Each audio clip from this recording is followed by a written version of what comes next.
Baik, kita mulai. Assalamualaikum warahmatullahi wabarakatuh. Waalaikumsalam warahmatullahi wabarakatuh. Oke, selamat pagi anak-anak semuanya. Pagi. Apa kabar hari ini? Baik. Semoga semuanya sehat. Silakan dipimpin berdoa dulu, ketua kelas, silakan. Baru disiap ya. Sebelum kita memulai pelajaran, mari kita berdoa terlebih dahulu. Berdoa dimulai. Berdoa selesai. Oke, terima kasih. Selanjutnya Bapak absen dulu ya. Emilia Sufiani,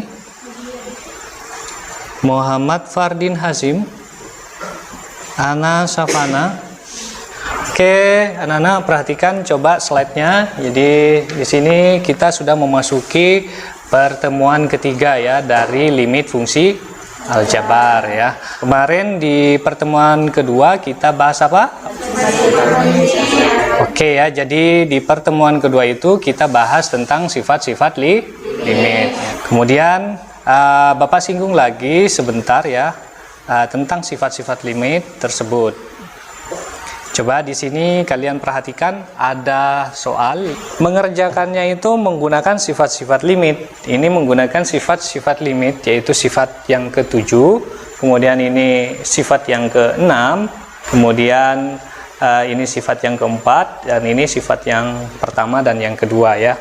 Itu kalau menggunakan sifat-sifat limit. Kemudian cara tersebut sebenarnya bisa diringkas ya, karena kalian sudah mengenal tentang sifat-sifat limit tersebut. Kalian cukup meringkasnya seperti ini. Pada pembelajaran pertemuan ketiga ini, tujuan yang ingin kita capai adalah bahwa peserta didik dapat menentukan nilai limit fungsi dengan berbagai metode pemecahan masalah. Berikutnya untuk motivasinya, di sini berbagai permasalahan sehari-hari yang berhubungan dengan limit banyak kita jumpai. Namun dengan konsep limit, permasalahan tersebut dapat kita pecahkan ya. Permasalahan tersebut misalnya dapat berupa misalnya menghitung kecepatan rata-rata suatu partikel. Ini di fisika ya. Kemudian yang kedua misalnya menghitung fungsi permintaan dan penawaran. Ini di ekonomi. Kemudian optimasi dalam industri dan kepadatan penduduk. Ini juga di sosial ya, seperti itu. Kemudian untuk kegiatan intinya, jadi kalian ini nanti akan dibagi menjadi beberapa kelompok. Kemudian yang kedua nanti masing-masing kelompok nanti akan menerima LKPD ya, mendiskusikan LKPD-nya. Yang keempat presentasi dan yang kelima adalah kelompok lain menanggapi. Seperti biasa ya, jadi seluruh aktivitas dari kalian itu akan Bapak amati dan nilai. Jadi kalian itu harus bekerja sama, kemudian bekerja dengan sungguh-sungguh, jangan ngelamun ya, jangan bengong. Jadi harus kerja biar kalian nanti sama-sama mengerti ya dalam diskusi itu ya. Langsung coba perhatikan, ini adalah permasalahan yang pertama, kemudian permasalahan berikutnya. Silakan kumpul bersama kelompoknya masing-masing.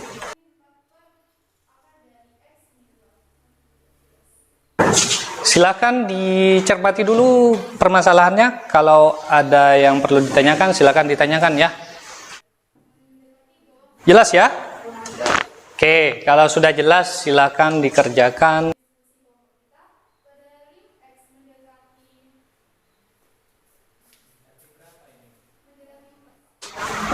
Gimana kelompok 1? Jadi langsung disubstitusi ya. Langsung disubstitusikan. Coba untuk yang nomor 1 ini dicek lagi jawabannya ya. Barangkali nanti ketemu jawaban yang lain. Ini masih pencoretan ya. Ini kalau masih pencoretan, ini limitnya itu seharusnya masih ada di sini. Nomor 3 belum ya. Kamu dengan cara apa nomor 2 ini? Pemfaktoran Pak. Kok pakai pemfaktoran? Biar dapat hasilnya Pak. Biar dapat hasilnya. Soalnya kan kalau kata Pak Muslim nggak bisa kalau hasilnya nggak hingga. Ini diketikkan, kemudian misalnya cari limit ya, limit gitu. Nah, nanti akan keluar di pencarian paling atas di Google. Di sana lengkap itu kalau kamu mau belajar di sana. Waktu untuk diskusi sudah habis. Selanjutnya adalah presentasi kelompok. Siapa dulu yang mau maju duluan? Kelompok 2 ya, kelompok 2. Coba saya foto dulu ya biar gampang.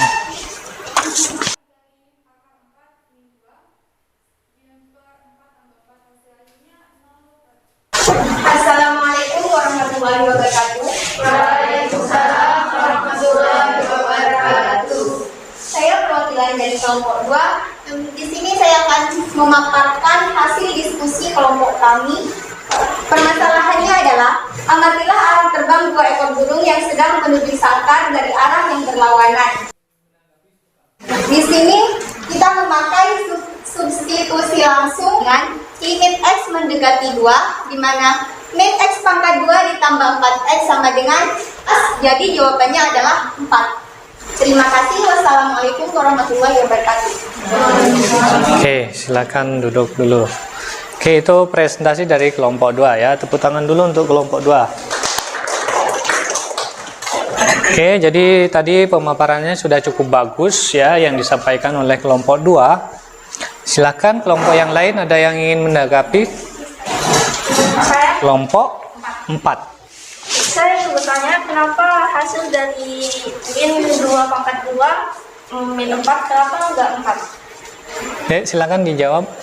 Kita menghitung yang di dalam kurung terlebih dahulu. 2 pangkat 2 itu kan 4. Nah, di sampingnya itu kan ada minusnya.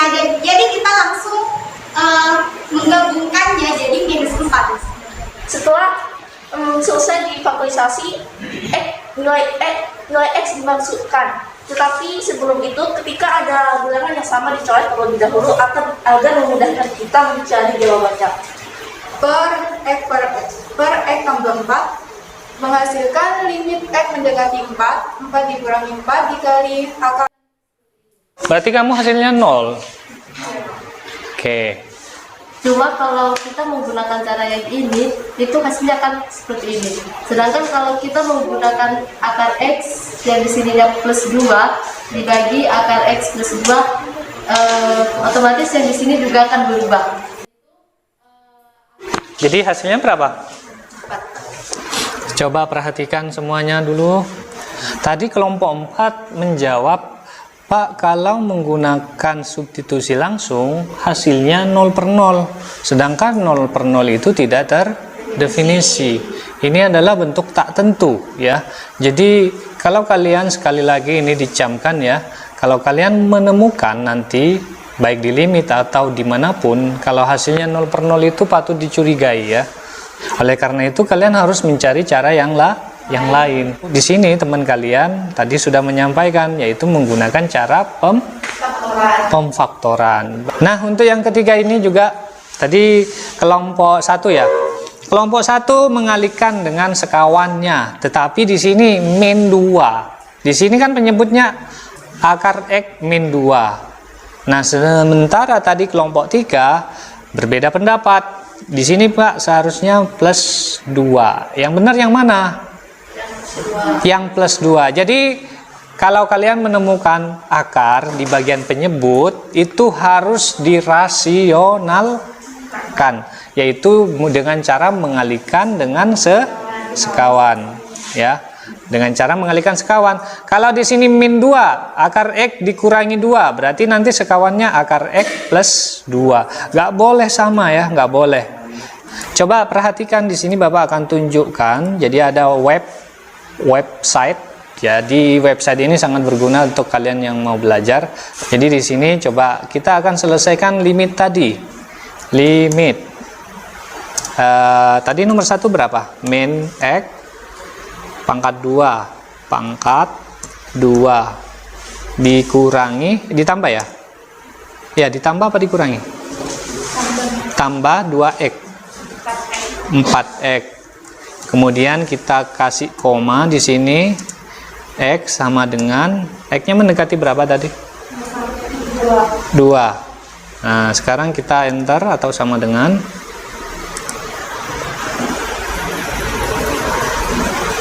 Ada hasilnya enggak?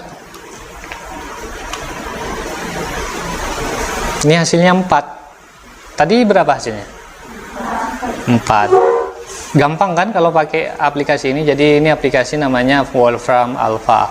Kalian bisa akses ya dimanapun kalian berada nanti kalau kebingungan. Tapi jangan jadikan ini sebagai contekan.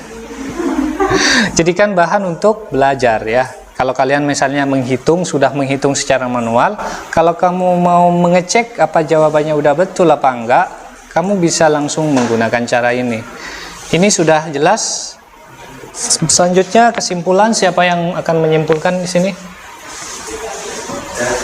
Silakan. Dari yang menjelaskan tadi, saya menyimpulkan bahwasannya ada 3 metode dalam pemecahan limit. Yang pertama, substitusi langsung. Yang kedua, pemfaktoran. Dan yang ketiga, mengalihkan dengan faktor sekawan. Oke ya, itu sudah jelas tadi sudah saya bilang. Yang pertama substitusi langsung, yang kedua apa? Pemfaktoran, yang ketiga mengalihkan dengan faktor sekawan ya. Sebenarnya ada metode yang keempat, tapi ini bukan untuk limit yang ini, limit tak hingga, yaitu membagi dengan pangkat tertinggi. Kemudian lagi ada dengan metode lain, dengan menggunakan metode turunan atau disebut dengan metode L-Hospital ya. Sekarang kembali lagi ke tempat duduk masing-masing. Silakan. Oke, itu silakan dikerjakan. Langsung dijawab, tidak perlu ditulis soalnya. Sudah?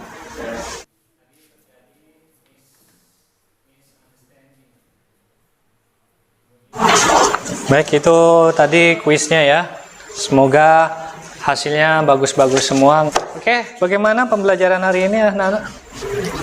Lebih enak yang mana, yang pembelajaran saya ceramah dengan yang seperti ini? Ini. Kenapa? Hah?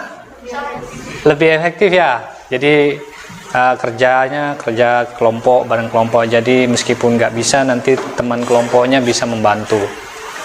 Oke, karena waktunya sudah habis ya, silakan dipimpin berdoa dulu ketua kelasnya. Pada siang sebelum kita mengakhiri pelajaran, marilah kita berdoa terlebih dahulu. Doa dimulai. Doa selesai. Oke anak-anak, silakan lanjutkan belajar lagi di rumah. Untuk pertemuan berikutnya itu mengenai limit tak hingga ya dari fungsi aljabar ya. Silakan pelajari lagi di rumah. Oke, saya akhiri dulu. Wassalamualaikum warahmatullahi wabarakatuh. Waalaikumsalam warahmatullahi